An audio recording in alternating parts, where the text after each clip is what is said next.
Thank you, Kumi. I think fab is going to stay with us forever with a different meaning now as a result of that. I'd like to hand the floor over now to our premier sponsor of Climate Week, our good partner at Hewlett-Packard. Shane Robertson is the Executive Vice President and Chief Strategy and Technology Officer. Thank you, Steve, and distinguished guests. We at HP are very honored to be here today.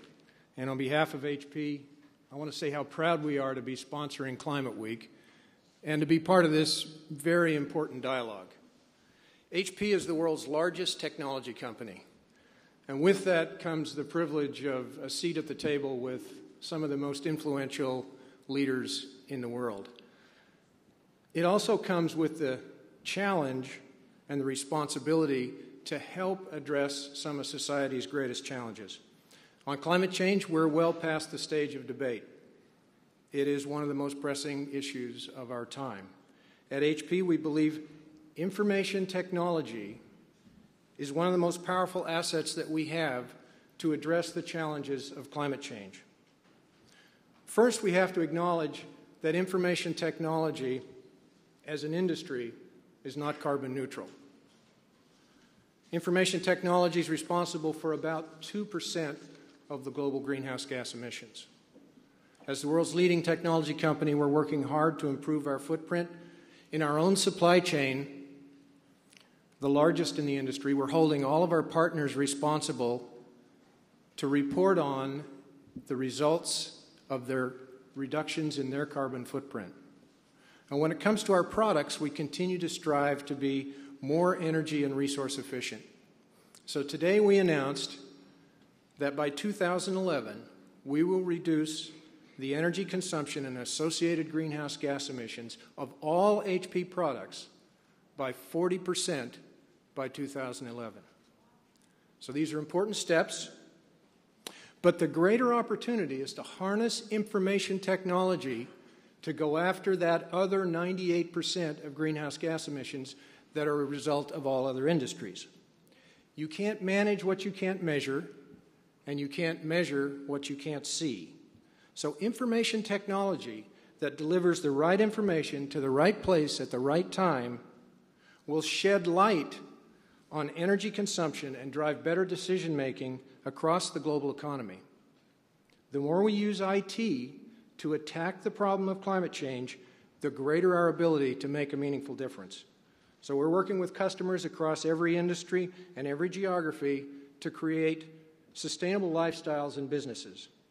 HP has one of the world's leading research labs, and in those labs we're investing in innovative research in sustainability. We take an end-to-end approach. We're looking at everything from next-generation sustainable data centers to sustainable cities. So as we approach COP15, international organizations, national and local governments, businesses, advocates, NGOs, we all need to work together to make the shared goal of a low-carbon economy a true reality. So these are exactly the groups that are here with you today, and it's why Climate Week is so important, and it's why we're so excited about sponsoring Climate Week. Information technology can pave the way to a sustainable global society. So on behalf of HP, thank you very much for including us.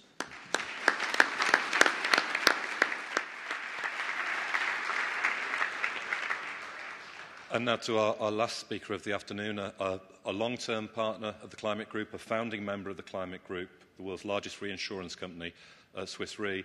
Pierre Rosendo is the CEO of Swiss Re Americas and a founding sponsor of Climate Week. Pierre.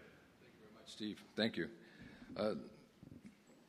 Your Excellencies and honored guests, Swiss Re is proud to be a founding sponsor of Climate Week NYC, and we'd like to express our appreciation to the Climate Group for helping to form this impressive and important coalition of government, business, and civil society organizations. We are confident that Climate Week will be a powerful reminder of just what is at stake in Copenhagen. As a business leader, I can tell you that my company, Swiss Re, has been following and tracking the climate change debate and the development of climate heating and warming over the last 20 years.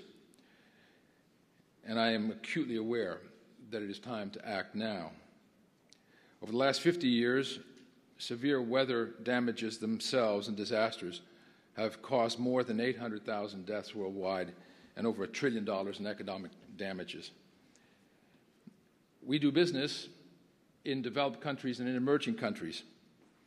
And in the emerging marketplace, things like severe weather changes and patterns and more volatile storms create enormous losses that put a slowdown on the economic development of their countries. I listened with great interest to Hugh Jackman's comments about farmers in Ethiopia, the need to protect livelihoods and crops from these kind of ravages that actually slow down the chance to proceed and progress. Swiss Re is committed to finding practical solutions to assist society's adaptation to climate change and to manage the risks that it faces. There is no substitute to reducing global greenhouse gas emissions, and there is no way around preparing society for a more severe climate. Society simply cannot reduce its current level without action, focus, and dedication. Exactly 1 week ago, Swiss Re and its partners released a report on the economics of climate adaptation. I have it here. It is Economics of Climate Adaptation, and I urge you can download it from our website. The aim of this report is to provide decision makers at the national and local level with the facts, framework, and methodology needed to design a climate adaptation strategy. This is no easy task considering the challenges we face. The report showed that by 2030, up to 19% of GDP could be at stake from the risk of climate change. The report also illustrates that in diverse locations, such as Florida or Samoa or China or India, between 40 and nearly 100% of expected losses can be averted through cost-beneficial adaptation measures. Insurance can be an important component in this strategy and may in some cases be a solution in comparison to trying to build a perfect defense.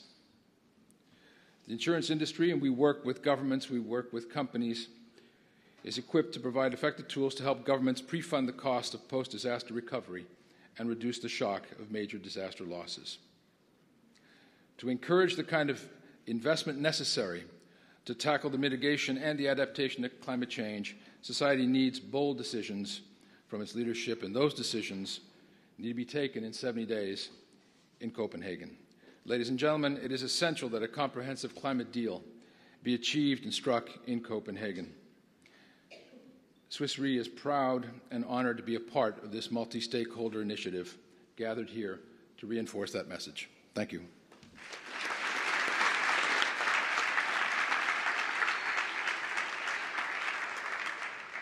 I'm just going to say a brief word to conclude. First of all, to thank our panel, not just for their words today, but for their effort, their hard work that's led them to this point, and the hard work to come over the next weeks and months. So thanks. I hope you'll join me in thanking the panel once again.